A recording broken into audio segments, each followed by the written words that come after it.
speak on issues or items not scheduled for discussion on the agenda. Comments should be limited to issues and items germane to the business of the governing body. The commission will not discuss or debate these items, nor will the commission make decisions on items presented during this time. Members of the public will be limited to 3 minutes for comments.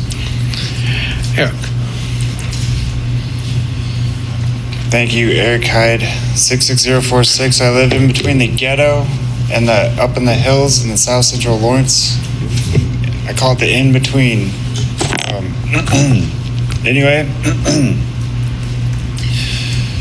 just going to try to relax when I talk because I don't even like watching myself talk intensely on video, so I'm just going to try to relax. But anyway, I filed for city commission, a candidate today early this morning at about 9:36, I believe. I was ready. I felt this spirit inside of me telling me this is the day. I said I was going to do it last, but I couldn't wait any longer. So, that's what I was going to say. I believe my platform is going to help everybody, including you. And you're all welcome to steal my, or not steal, but use my ideas to the people that are good up here. There's some people up here that are not good at all. They're just, anyway, I'll steer away from that. My campaign is this in bullet points. Support the police, and this is pure coincidence. I didn't even plan this at all. I didn't even know they were going to be here today. My campaign is this in bullet points. Support the police, fire, EMS, sheriff, support all city parks, reform Bert Nash to protect people with disabilities from malpractice diagnoses, and then I like this saying, make politics fun again. Because it's not fun. It's just, like Vice, I'm taking that one out of there. Let's say, balance KU academic freedom with the Constitution and the law of Lawrence, Kansas. A budget that always does the right thing, regardless of how much or little is necessary. Democrats and Republicans together. To be more independent and dependent on a higher power, but that much is up to you. Elect city commission candidates who don't place their yard signs on city-ordained easement areas. Only collect a maximum of $999, so I don't have to file above 1,000 because I don't want to. Almost done. Possibly use social media. Skip that. I'll skip that. Be fair to LGBTQ people. Let them choose. Protect women and children's rights. Period. I don't have much time else to say. Screw it. Thank you. I'm Eric Hyde. I'm running for city commission. Unlike some people up here who are incompetent, obviously. Okay. Thank you. Come on up. Closer. Oh, there might be some people out there. Online, maybe. You never know.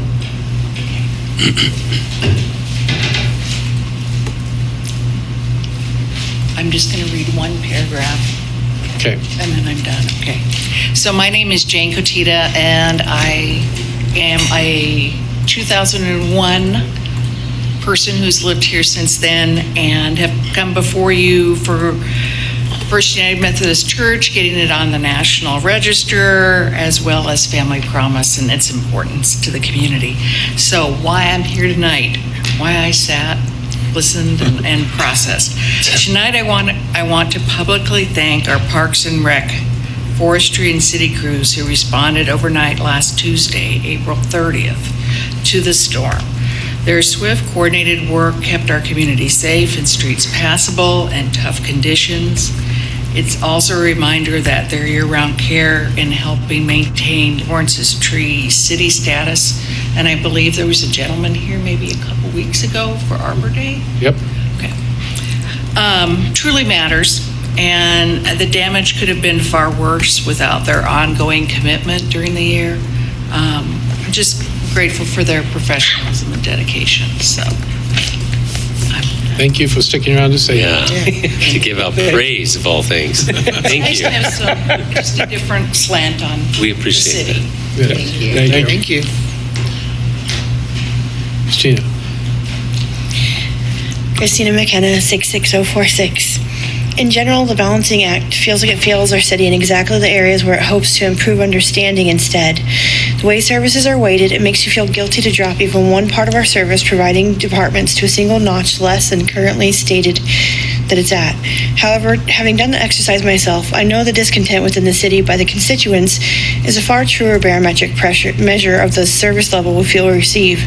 I don't think you'll find any measure of value from such a system unless you prefer the confirmation bias to be the echo chamber in which you provide services.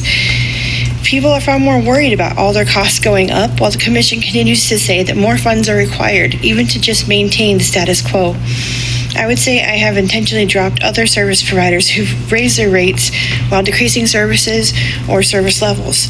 How would people do this with the city? They would choose to move. The problem currently is that hardly anyone has the finances to afford such a drastic measure when it takes around 10 hours of work at minimum wage to be able to fill a 20-gallon tank if you can even prioritize your fuel. I know no one wants to actually cut people or cut services entirely, and it's definitely a tricky balance, but I think there are better ways to make some of these decisions and have the conversations about it. Secondarily, I'm concerned about taking money from any designated trust fund to use it to pay employees, especially when it's there to help with affordable housing, which is a pet project of multiple commissioners. That's like taking from a kid's college fund to afford a new car, neither of which I can afford, even with my own salary, at about the city's mean. I think mostly the important thing here is that none of us wants to say that no one deserves like the health care or the benefits that they have with their job, but we also are just trying to make sure that it's sustainable for everyone, because I know as a property owner that when my property taxes go up, I have to think about somewhere else I'm cutting costs.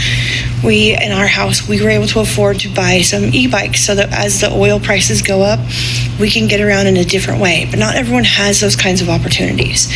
So, and I know you have a lot to take under consideration and appreciate that you actually do have these conversations, but it's just sometimes it's hard to remember that there are a lot of people on a certain level when we are at a more privileged status, that those people are the most impacted.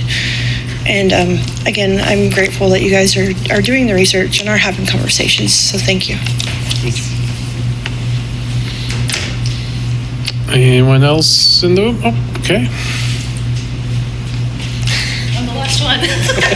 You never know. Maybe in the room except the staff. All right. Good evening, commissioners. I'm going to start my spiel. But first, I want to just say that tomorrow the county is going to look at, well, they're going to do a work study session about regulations, looking at battery storage, data centers, things of that nature. And I know that under our current land development code, which was just redone, that under industrial zoning, we do permit data centers under general industrial parks, and light industrial. We have special use permits for the battery storage systems. My concern, and I think many people share this concern, is that it seems that we are being told that we have to do this like crazy rapid expansion, and it's not just in one sector, right? But again, the process of consuming is what is driving our economy. And I wonder how much of this turns out to be fact and how much is being artificially propped up so we can continue to do this. And I know data centers have become a big concern for a lot of residents nationally. In my opinion, they prey on towns and areas where people are not civically engaged, where they don't understand how maybe some of their governance works, how they might be really needing like money because they're in deficit, or they need to generate revenue for their town's prosperity. I do have concerns that this might come to our doorstep at some point, and seeing what has been happening in the Waukerusa Valley, in the way that developers get really creative to get through our loopholes in our regulations, or find ways that they kind of put pressure on the city in a way that the city cannot say no, makes me concerned for what's going to happen in our Carr Valley, River Channel area. And just honestly so incredibly concerned for our total environment.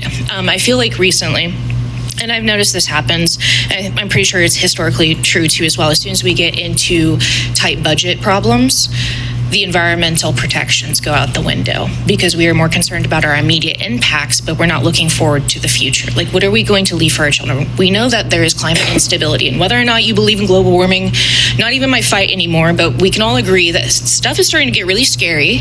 Land resources are scarce, and we're having instability in different ways that we have not received before. But we are fortunate that our area is between two river valleys. We have a really strong agricultural sector. I could go on about how row cropping is evil, and I'm not going to go into that tonight. So there's plenty of things for us to have improvement for, but I do wonder, as we continue to expand the city, which I'm not against, I do wonder what regulations and limitations we can do to prevent maybe things that would take advantage of us and maybe take our land resources, not take our land resources, but utilize them in a way that might not be sustainable for the future generations. Right. So thank you. Thank you.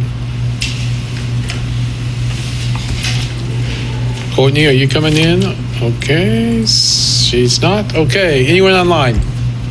What? None online. None online, okay. It's like they know it ends up. Motion to adjourn. You said it. Second. Motion by Vice Mayor Courtney, second by Commissioner Sellos. All those in favor say aye. Aye. Passes 5-0. Have a good night, everyone. Good night. Same, everybody. That's a 7-hour day. That's fun. We should do that every time. Do what? Just that.